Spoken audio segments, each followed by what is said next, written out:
Привет, Республика! Рад вас снова приветствовать на канале НВК Саха. Сегодня 28 мая, день недели, вторник. И это утро встречаем вместе с нами с телеканалом НВК Саха. Я Иван Луцкан. Сегодня у нас отмечается в России и не только, еще в Беларуси и Киргизии День пограничника. Вот такой есть официальный праздник, и всех, кто связан с этим праздником, хотим поздравить, потому что действительно пограничные войска — это, наверное, одни из самых сложных войск, потому что в России самая длинная граница из всех стран мира.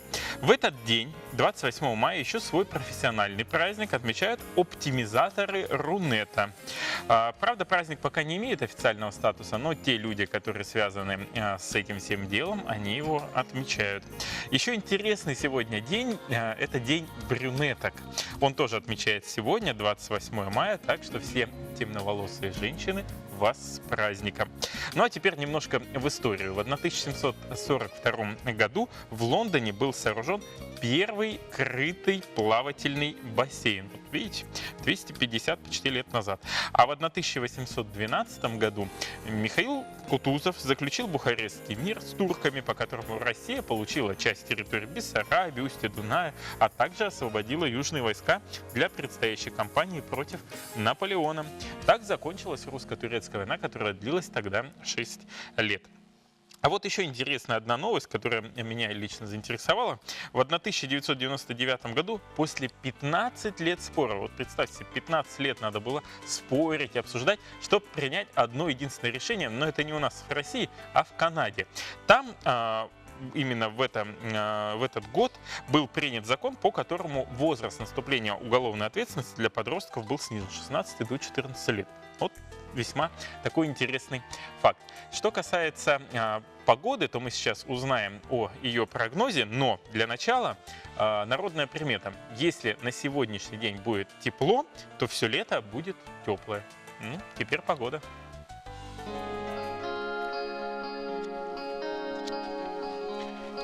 Сегодня, по данным Якутского управления по гидрометеорологии и мониторингу окружающей среды, в 6 часов утра в центральных улусах плюс 6, плюс 10, днем плюс 15, плюс 19, в Заречье утром плюс 5, плюс 14, днем плюс 18, плюс 21, на юге плюс 3, плюс 5, днем плюс 15, в Вилюйских улусах плюс 6, плюс 9, днем плюс 14, плюс 21, в Нижнеленских улусах плюс 8, плюс 9, днем плюс 10, плюс 14.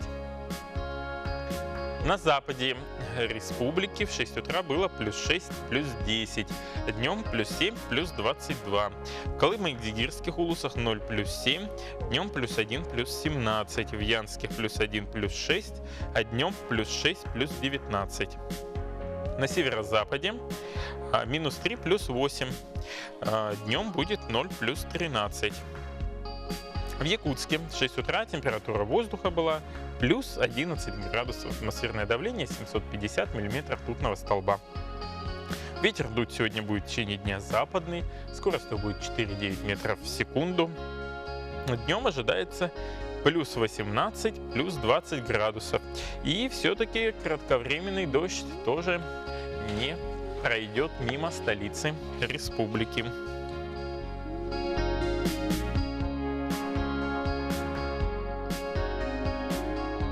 Кстати, помнится, буквально недавно я говорил еще про одну примету, про день прошедший. Если там будет мокро, то все лето будет мокрое. Вот в тот день было мокро, а сегодня вроде бы ожидается, к примеру, в Якутске тепло. Видимо, лето такое будет весьма контрастное. Будет и мокро, и тепло. Ну, как обычно, якутское лето. В далекие 70-е годы 20 века Семен Петрович Данилов привлек внимание совсем тогда еще молодого сотрудника издательства «Современник» к произведениям Алексея Елисеевича Кулаковского. По сути, это стало судьбоносным событием для этого молодого человека. И сейчас Вадим Дементьев занимается якутской литературой, и это стало делом его жизни. Он очень восхищается в целом якутской литературой, нашими народными писателями. И литературный критик Вадим Дементьев сегодня будет в передаче «Ал-Лукмас», которая выйдет в эфире нашего канала в 22:30. Ну, у меня козырь, как говорится, был один. Я же не стал бы ему рассказывать, это там Пепеляев, там. Я говорю, ну ведь Семен Петрович Данилов рекомендовал. Нурдалан работает над таким-то романом. Ыргызка ил жебрамада көрдөһөбүн аттаабын сүрәгы мытыргатын өлүүгө сүтүүгө умсаннима. Кебис тоқ боллуң, оғылығы кие қара болуыр дери садағын үсті күрданыр дейін өбігілер дәліға пәтәқтірі. Ну кто писал бы в 90-е годы трилогию о Чингисхане с идеей о том, что нужно хранить ну, тогда империю, но смысл единства вот такое государственное. Кто это, когда распад был? Николай Лугинов это же написал. Напомню, что передача «Ал-Лукмас» выйдет сегодня на нашем канале в 22:30. Слово «экономика», оно древнегреческое и в переводе означает «умение вести домашнее хозяйство» или «домоводство». Кстати, само название науки, которое, я уже сказал, является древнегреческим, говорит о том, что появилась экономика на свет благодаря древнегреческим философам, ученым. Так, кстати, приписывают появление этой науки такому известному философу, как Сократу. И произошло это аж 470 лет до нашей эры. Дело Сократа продолжили два его знаменитых ученика, Ксенофонт и Платон. Что же они сделали? Они, во-первых, рассказали об учениях Сократа, потом они подготовили специальный труд под названием «Сократовские учения», в котором они отразили все научные исследования Сократа, и один из его таких основных постулатов называется он «О доходах». Вот, собственно говоря, наша рубрика «Пульс экономики» старается раскрыть некоторые секреты экономики, чтобы немножко повысить финансово-экономическую грамотность всех нас, потому что, в принципе, это каждому из нас нужно и полезно.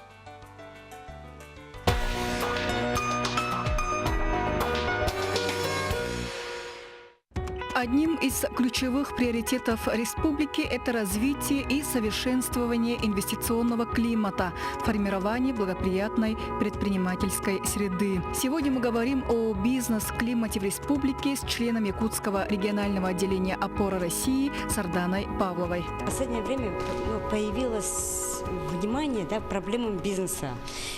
Конечно, я понимаю, что инвестиционный климат у нас в республике отличается от других регионов. И как мы обычно привыкли говорить, ну там свои проблемы географические, еще какие-то, там сложные там условия. Все равно тяжело в том отношении, что кроме того, что есть воздействие таких санкций, в бюджете республики тоже все-таки, есть свои проблемы, Вот я конкретно работаю по госзакупкам. Прошлый год был очень тяжелый, потому что мы всегда собирались, выходили на правительственный уровень и поднимали вопросы неплатежей. И это хорошо, что в последнее время этим вопросом занимаются, но проблема остается. Благодаря национальному рейтингу решено много системных проблем, и деловые объединения республики в сфере защиты бизнеса одни из сильнейших в России, благодаря чему результат по национальному рейтингу с каждым годом улучшается. По словам Сарданы Павловой, национальный рейтинг помогает малому и среднему бизнесу. Рейтинг помогает, но это восприятие немножко другое. Те, которые не понимают, о чем речь идет, они воспринимают, какая разница, какое мы место займем в национальном рейтинге, и, хоть мы 10-е, хоть 20-е, и что это влияет только на, губернатор усидит или не усидит. На самом деле, когда поставлены такие четкие целевые модели, это помогает нам, потому что, когда говорят, что вот прохождение документов будет столько-то дней, вот там присоединение будет столько-то дней, или смотрят, полностью уделяется внимание, как долго оформляются документы, все это помогает именно бизнес-климату, оно улучшает его.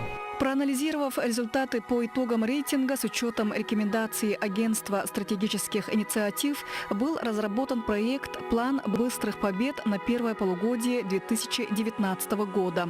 Мероприятия плана прежде всего направлены на улучшение показателей, относящихся к группе риска. А мы продолжаем наш эфир. И продолжаем его с ваших сообщений, которые вы отправляете на наш студийный WhatsApp номер 8 914 279 22 62. Это номер в нашей студии для разных поздравлений. Вот, например. Доброе утро. Поздравляем нашу любимую маму, бабушку, прабабушку, почетного ветерана республики Марию Титовну Прокопьеву. Марии Титовны сегодня день рождения, ей желают здоровья и всего самого наилучшего. С поздравлением дочки, сыновья, внуки, правнуки из Сунтар, Мирного, Якутска и Аймекона. Вот такая обширная география. Есть еще одно сообщение любимому сыночку Валерию. Желаем удачной сдачи ОГЭ по русскому языку. Папа Александр Васильевич, мама Юрка Евгеньевна и сестренки Саюри и Ирена. Ну что ж, удачи всем, кто вообще сегодня сдает ОГЭ по русскому языку. Это, понятно, у девятиклассников сегодня такой замечательный праздник. Так что пишите, отправляйте ваши сообщения. Есть еще одно, которое прокомментирую чуть позже. А вот прошлое поздравление как раз было из Аймекона. Вот наш следующий сюжет будет как раз из Аймеконовского улуса, из поселка Уснера, где мне лично удалось побывать в прошлом году, и я остался под большим впечатлением, потому что небольшой провинциальный поселок живет очень интересной, насыщенной жизнью. Так, к примеру, у них есть два народных театра на базе их Дома культуры «Металлург», и каждый занимается своим творчеством. Так, об одной из постановок этого народного театра, где задействованы сами жители, расскажет наш следующий сюжет. Мы рассматриваем фотографии прошлых лет, узнаем знакомых, соседей, одноклассников. Прошло время. Состав труппы не раз менялся, но с каждым новым молодым артистом появлялось что-то интересное, осмысленное совсем по-иному. Ну, сегодня эту комедию многие театры России ставят. Материал очень хороший. И я повторюсь, конечно, из-за того, что это очень актуальная тема. Мы специально пришли пораньше, чтобы увидеть самодеятельных артистов до начала спектакля. Молодцы ребята, несмотря на то, что ни у кого нет подготовки актерской, но они в спектакле быстренько подготовили. 2 месяца на подготовку спектакля — это немного для такого большого. Но все молодцы, справились со своей задачей. В общем-то классно. Все получилось здорово. Надеюсь, зрителю понравится. Мне вообще очень нравится даже сам театр, потому что здесь можно прожить чужую жизнь. И поэтому для меня она родная, эта героиня, потому что периодически я даже тоже могу так же выходить из себя. Что для вас театр? Не знаю, способ отвлечься от повседневной суеты, от работы, наверное, так. Поучаствовать в постановке, поработать в коллективе, это всегда полезно. Итак, на сцене Уснерского дома культуры идет комедия Эдуарда Скарпетта «Голодранцы и аристократы». То, что ты сейчас пообещал своей жене, получишь ты! Она права!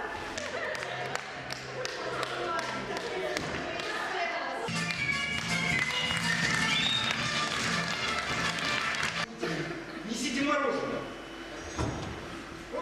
А это мой сын. Наш! Кошмар. Зрители отметили естественное перевоплощение в образ Джакинны, юмористичное партнерство Владимира Склярова и Сергея Колтушкина. Органичным и энергичным получился дуэт Кончетты и Лизетты в исполнении уже опытных самодеятельных артисток Марины Рубан и Янины Сулейменко. Как нам с уверенностью сказала режиссер-постановщик спектакля, даже новичку из группы в следующем спектакле можно смело давать любую роль. Вы довольны своей труппой? Да, очень довольна. В этом спектакле много народу участвовало. Это большая работа. Это 14 человек. И очень много дебютантов. А с дебютантами сложно работать, но у меня попались очень талантливые в этот раз. Очень интересный. Так что коллектив наш уже еще увеличился. Я очень рад, что наконец-то познакомился с театром поселка Уснер. И то, что они ставят классику такую, это очень похвально. Ну а мы продолжаем наш эфир. Вот есть еще один такой интересный вопрос, наверное, это ближе ко мне. Какими заболеваниями дают инвалидность? Могут ли поменять инвалидность по состоянию здоровья больного? У нас врачи говорят, что это решает МСЭ. Врачи правильно говорят, действительно принимает решение Бюро медико-социальной экспертизы на основании того направления, которое делают врачи, допустим, районной поликлиники. И для того, чтобы узнать, с какими дефектами и каким образом получить инвалидность, необходимо почитать постановление правительства номер 95 от 2006 года. Вот такой вам совет. Ну а мы продолжаем наш эфир. Гран-при Арктического фестиваля получил неигровой фильм финских кинематографистов «Северный травелок». Третий по счету Арктический фестиваль недавно состоялся в Анадыре, и в нем принимали участие кинематографисты из 10 стран, в том числе Северной Америки и Скандинавии, а также северных регионов России. «Золотой ворон» – один из крупнейших кинофестивалей, проходящих на территории Крайнего Севера России. Его отличительной особенностью является то, что главных победителей конкурсных программ определяет зритель. Кроме зрителей, фильмы оценивает жюри кинофестиваля, состоящее из профессиональных кинематографистов, которые по итогам фестиваля вручает специальные призы. Фильм «Надо мною солнце не садится», уже ставший известным у нас в республике и за ее пределами, принимал участие в конкурсной программе игровых полнометражных фильмов наряду еще 4 картинами. Это «Лазурный рубеж», «Со дня вершины», «Теа и Пиоджук», «Он Юж», «Путь под Огги». Организатором фестиваля является Союз кинематографистов России, продюсерский центр молодежной инициативы и правительство Чукотского автономного округа. Напомним, что кинолента «Надо мной солнце не садится» Любови Борисовой на Московском международном кинофестивале была отмечена призом зрительских симпатий и наградой азиатских кинокритиков «Нетпак» и «Ключ к сердцу зрителей» от интернет-портала «Профи Синема». А за вклад в развитие кинематографического искусства Якутии творческая группа «Картины» награждена денежной премией в размере 1,5 миллиона рублей.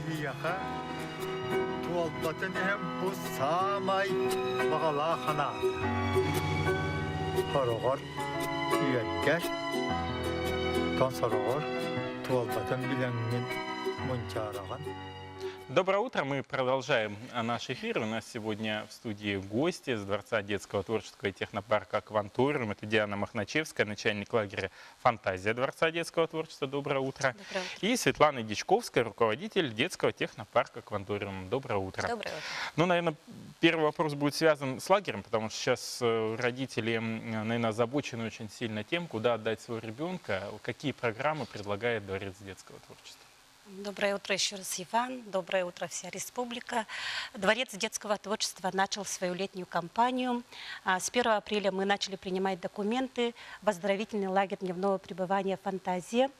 В этом году у нас 160 детей, 8 отрядов будут укомплектованы 20 ребятами со школ города Якутска. И, конечно же, будут работать 20 вожатых педагогов, которые каждый год готовы представить детям разнообразную программу для оздоровления, развития и творчества детей. А вот какие будут направления? Может быть, языковая какая-то школа будет, может быть, будет как-то клуб для более творческих детей? Каждый год мы обновляем программу. Больший упор мы делаем на творческий подход, на досуговые мероприятия. Самыми востребованными направлениями, конечно же, являются у нас языковые курсы travel по английскому языку. Также Дворец детского творчества представляет программу «Хочу все уметь» для воспитанников школ, школьных лагерей города Якутска. Ежегодно 755 учащихся занимаются во дворце в рамках своего лагеря по различным кружкам. Это кружки по робототехнике, по разным видам творчества, по английскому языку, а также по прикладному искусству. А что за программа «Танцуй вместе»? Вот я слышал, что вы, по-моему, в начале июня ее запускаете. Да, начинается с 3 июня до конца июня. Дворец детского творчества с Международным фондом «Дети Саха-Азия» запускает новый проект «Танцуем вместе». Каждый день с 6:30 вечера до 7:30 вечера, буквально 1 час, на площадке дворца будет танцевальная программа, куда мы приглашаем и детей, и взрослых принять активное участие, заниматься танцами, вести здоровый образ жизни. Вот сейчас как раз сюжет у нас пошел про акваториум, и, наверное, следующий мой вопрос будет, Светлана, вам. Вообще, что такое акваториум и какие программы, возможно, вы сейчас предложите детям в летний период? Значит, у нас в акваториуме занимаются именно техническим навыком.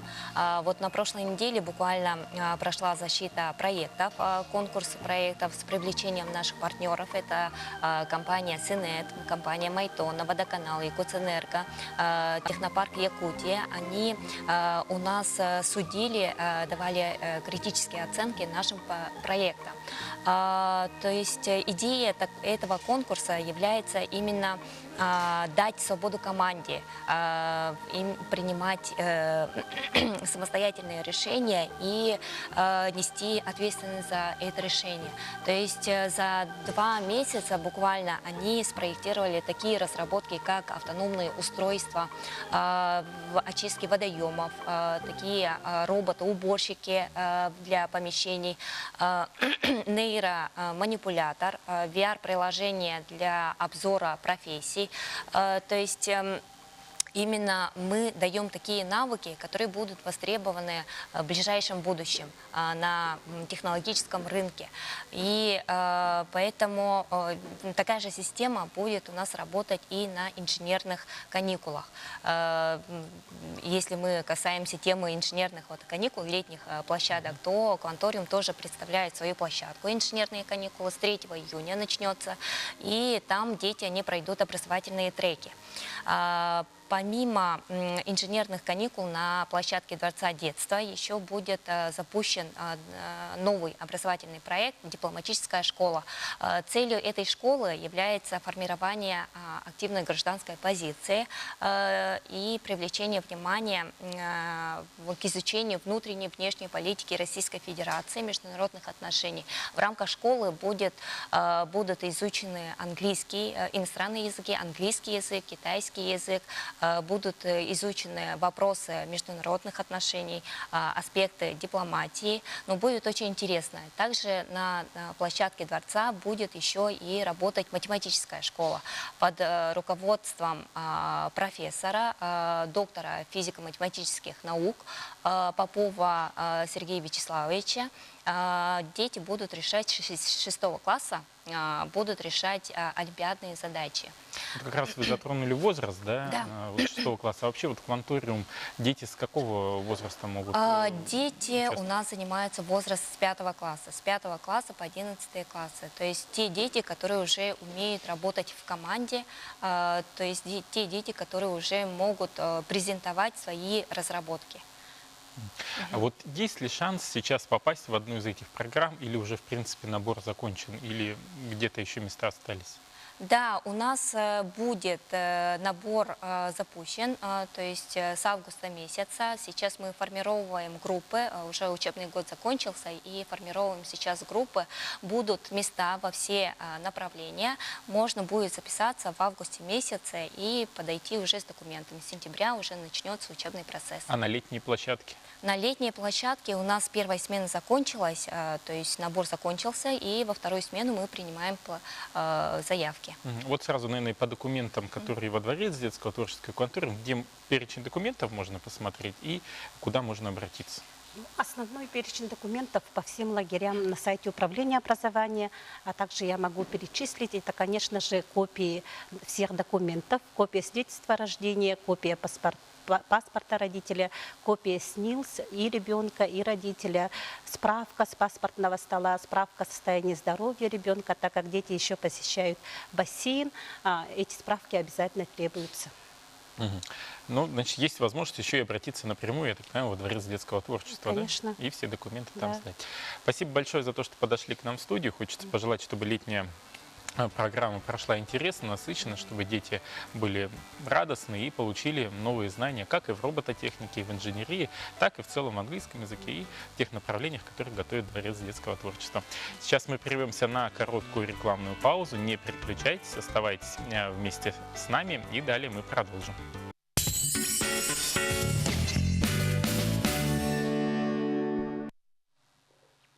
Ну вот, мы продолжаем наш эфир после короткой рекламной паузы. Как и обещали, сегодня 28 мая, день недели, вторник. Так что впереди еще вся рабочая неделя, энергии вам, и я думаю, что все получится.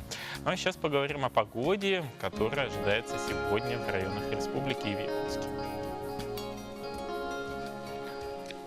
Итак, по данным Якутского управления по гидрометеорологии и мониторингу окружающей среды, сегодня днем в центральных улусах ожидается плюс 15, плюс 19, в Заречье плюс 18, плюс 21, на юге плюс 15, в Вилюйских улусах плюс 14, плюс 21, в Нижнеилинских улусах плюс 10, плюс 14, на западе республики плюс 7, плюс 22, в Колымо-Идигирских улусах плюс 1, плюс 17, в Янских улусах плюс 6, плюс 19, на северо-западе 0, плюс 13. Что касается столицы республики, то в 6 часов утра температура воздуха была плюс 11 градусов. Атмосферное давление 750 миллиметров ртутного столба.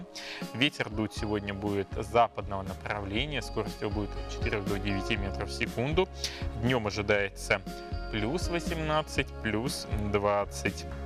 Вот когда я с утра сегодня выходил, была такая пасмурная погода. Так что все-таки синоптики, думаю, не подводят и действительно обещают, что сегодня будет кратковременный дождь. Так что будьте к этому готовы.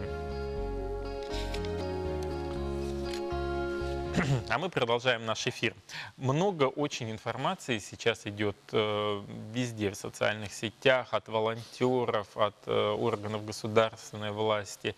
И мы не исключение, когда говорим о том, что республика активно переходит на цифровое телевидение. Что это значит? Это 20 федеральных каналов, 2 мультиплекса в хорошем качестве. Они бесплатны для всех россиян. Первый мультиплекс, он заработал в Якутии 20 декабря еще 2017 года. В него входит 10 каналов. Это первый, Россия-1, Матч ТВ, НТВ, Петербург, Россия Культура, Россия-24, Карусель, ОТР, ТВ-центр, а также 3 радиоканала. Это Вести ФМ, Маяк и Радио России.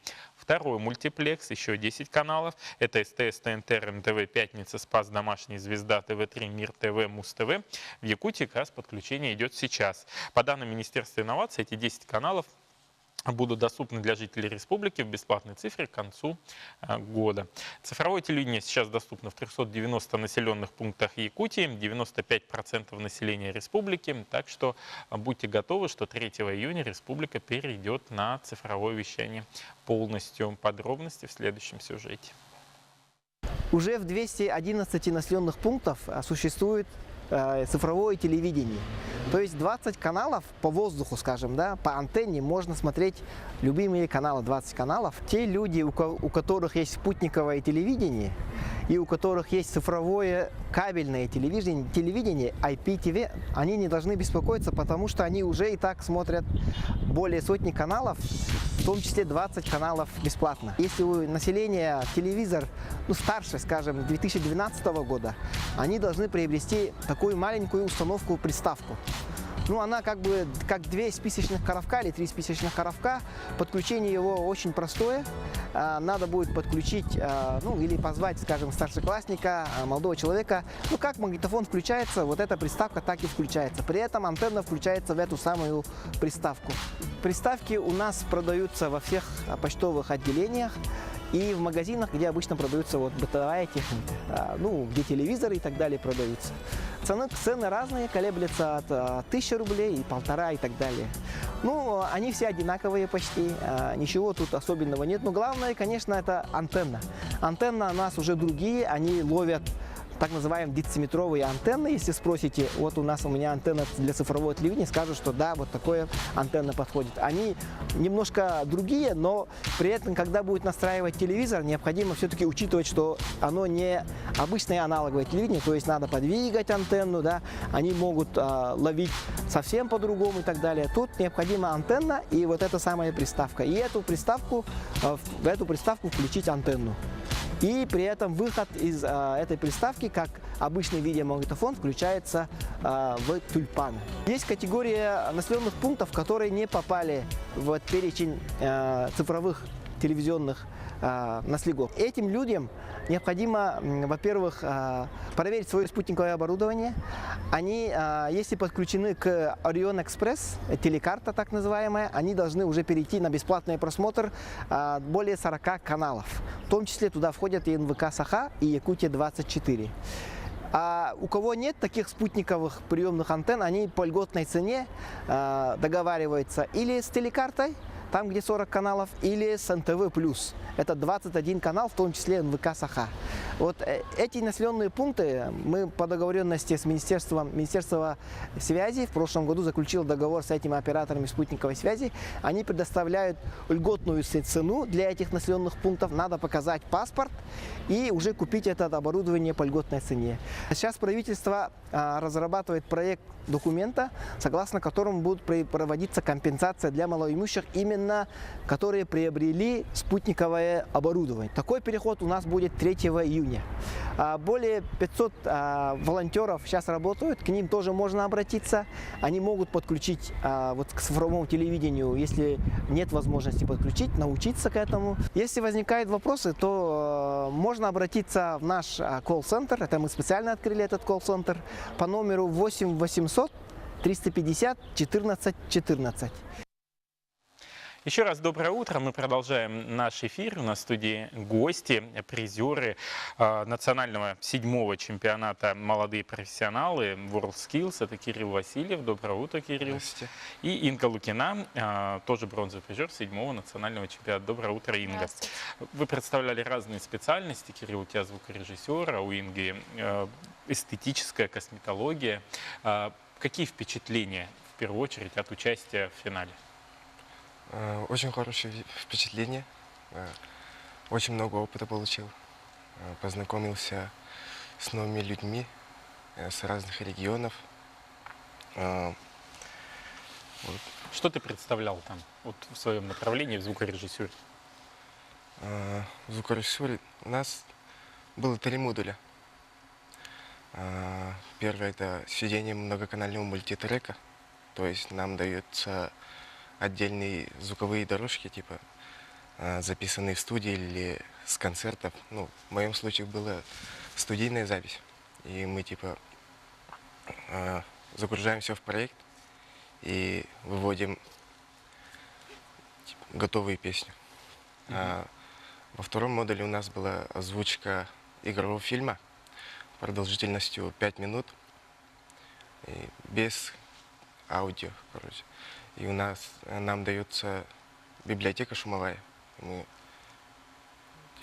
делаем озвучку и вводим. Все. То есть сами выбираете звуки, подбираете, которые были бы актуальны вот к тому видео, которое без звука, я так понимаю, да? Третий модуль — это был готовый радиоэфир, создание радиоэфира продолжительностью 30 минут. Там 15 минут там было музыкальный блок, репортаж и новости. Ну вот кто обошел тебя? Кто на первом и втором месте? На первом месте был парень с Москвы, а на втором месте с Казани. Ну, то есть тот, где проводилось, они все-таки взяли второе место. Да. Но тем не менее, сколько была? Большая или конкуренция? Сколько участников было? Участников всего было 8. Это вот все, кто прошел отборочные, да, этапы уже? У нас отборочного не было, мы сразу после. Сразу финал был? Сразу финал. Ты сейчас где учишься? Учусь в Якутском колледже культуры и искусств на звукооператора. Ну то есть все, получается, ты с этим уже связываешь свою будущую жизнь. Инга, каковы твои впечатления от участия в финале WorldSkills? Ну, мне тоже, конечно, очень понравилось. Это бескрайний опыт, который я получила. Просто я его нигде не могла получить, иначе в другом месте. И, конечно же, то, что очень много людей из других регионов, с которыми я познакомилась, подружилась. То есть я поеду в Москву в следующий раз, могу позвонить там девочке с Москвы, договориться о встрече и встретиться. Как бы, да. Вот эстетическая косметология, что были за задания? На ком-то опыты ставили, там красивыми делали? Или ну как? Да, получается, вообще в нашу компетенцию входят вообще такие различные процедуры, как маникюр, педикюр, массаж, стоун-массаж, наращивание, ламинирование ресниц, коррекция бровей, еще шугаринг даже входит. Вообще их очень много процедур, и все эти процедуры мы выполняли. То есть в одном модуле входило 3 или 2 процедуры. Как-то так, в одно время мы все это должны были выполнить, красиво выполнить и хорошо. А вот как оценивали вообще члены жюри вот, твои навыки? лицо стало красивее или как? Вот я вот пытаюсь понять. Допустим, массаж, там в основном учитывается эргономика, то есть как мы себя ведем. Ни в коем случае сутулиться нельзя. У нас есть какие-то определенные позы, в которых нужно стоять. И, то есть, допустим, мы стоим 4 часа подряд, естественно, мы устаем. И специальные позы, в которых более-менее спина не болит, не устает. И, вот. И плюс еще по результату. Допустим, макияж или ногти. Это уже смотрим в основном по результату и при том, как мы сидим. Всю процедуру. Допустим, конечно же, сутулиться нельзя, все прямо сидим, улыбаемся. Вот. А вот где получила ты эти все знания, навыки и компетенции? Ну, в колледже у себя, конечно, когда училась. В медицинском колледже училась, да, училась на 2-м курсе. А ты сейчас обучаешься по какому направлению? Прикладная эстетика. Это новая специальность, которую вот открыли в 2017 году. Я одна из первых поступивших.